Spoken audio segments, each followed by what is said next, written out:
దేవుని పరిశుద్ధ నామానికి మహిమ ఘనత ప్రభావములు కలుగునుగాక. మన ప్రభువును రక్షకుడైన యేసుక్రీస్తు యెహోషువ మెస్సియా నామములో యెహోషువ మెస్సియా ఆత్మీయ కుటుంబ సభ్యులందరికీ నా హృదయపూర్వక వందనాలు, ఉదయకాలపు శుభాలు తెలియజేస్తున్నాను. యెషయా గ్రంథము 66వ అధ్యాయము 13వ వచనంలో ఈ విధంగా వ్రాయబడి ఉంది: ఒకని తల్లి వానిని ఆదరించినట్లు నేను మిమ్మును ఆదరించెదను, యెరూషలేములోనే మీరు ఆదరింపబడెదరు. ఇక్కడ యెరూషలేము అనగా పరిశుద్ధ పట్టణము, తండ్రి అయిన దేవుని యొక్క దీవెనలు పొందిన పట్టణము. ఆయనకు ఒక ప్రత్యేకత యెరూషలేము పట్టణం గురించి. యెరూషలేములో నివసించిన యొక్క ఇజ్రాయేల్ ప్రజల మీద ఒక ప్రత్యేకమైన ప్రేమ, ప్రత్యేకమైన శ్రద్ధ. ఆ యొక్క ప్రేమనే ఈ వచనంలో మనం చూడగలుగుతున్నాం.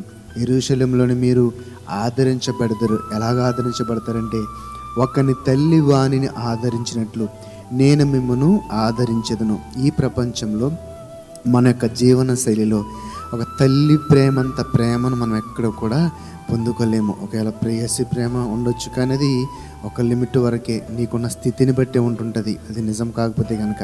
కానీ తల్లి ప్రేమ మనల్ని నవమాసాలు మోసి పెంచిన ప్రేమ, అది ఎప్పుడు కూడా స్థిరమే.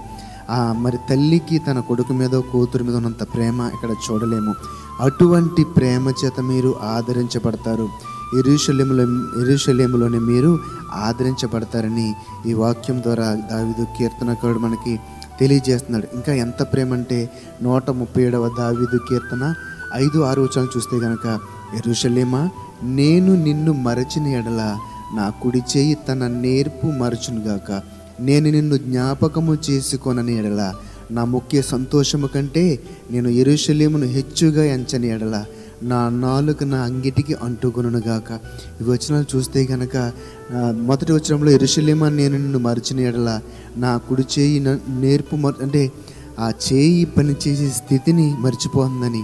అలాగే యెరూషలేమును హెచ్చుగా ఎంచని ఎడల, ఎంతకంటే నా సంతోషము కంటే నేను యెరూషలేమును హెచ్చుగా ఎంచని ఎడల నా నాలుక అంగిటికి అంటుకొనుగా. అంటే చెయ్యి చేయవలసిన పని చెయ్యి, నాలుక చేయవలసిన పని నాలుక చెయ్యకుండా ఉంటుందని ఈ యొక్క వాక్యమని మనం అర్థం చేసుకోవచ్చు. ఇప్పుడండి యెరూషలేమును మనం జ్ఞాపకం ఉంచుకొని పోతే, దేవుని యొక్క పరిశుద్ధ పట్టణమును సియోనును మనము జ్ఞాపకం ఉంచుకొని పోతే మన యొక్క స్థితి ఎలా ఉంటుందో దీని ద్వారా మనతో. ఎందుకంటే యెరూషలేములోనే మీరు ఆదరించబడదురు. యెరూషలేములోనే మన తండ్రి అయిన జీవము గల దేవుడు యెహోషువ మెస్సియా ఆయన యొక్క జన్మించిన ప్రదేశం ఎంత పవిత్ర స్థలమో మనందరికీ తెలుసు. ప్రపంచంలో నడిబొడ్డున ఉన్న ఆ యొక్క నగరము అంత విశిష్టత సంతరించుకున్నది. ఎలాగంటే ఇశ్రాయేలు ప్రజలు ఒక తల్లి తన బిడ్డల్ని ఎలాగ ఆదరిస్తుందో ఆ ఇశ్రాయేలు ప్రజల్ని ఆ యొక్క యెరూషలేము అలా ఆదరించిందని ఈ వాక్యాల ద్వారా మనం గమనించవచ్చు. కాబట్టి తండ్రి అయిన దేవుని యొక్క ప్రేమ, ఆ యొక్క ఆదరణ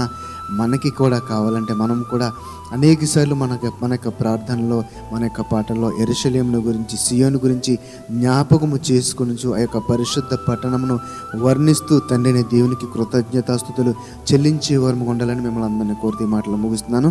ఈ వాక్యమును బట్టి తండ్రిని దేవుడు మన ఆత్మలను బలపరిచి నడిపించునుగాక. ఆమేన్. పరిశుద్ధుడ మహోన్నతుడ మమ్మల్ని కన్న తండ్రి, నీకు వందనాలు, స్తుతులు, స్తోత్రాలు.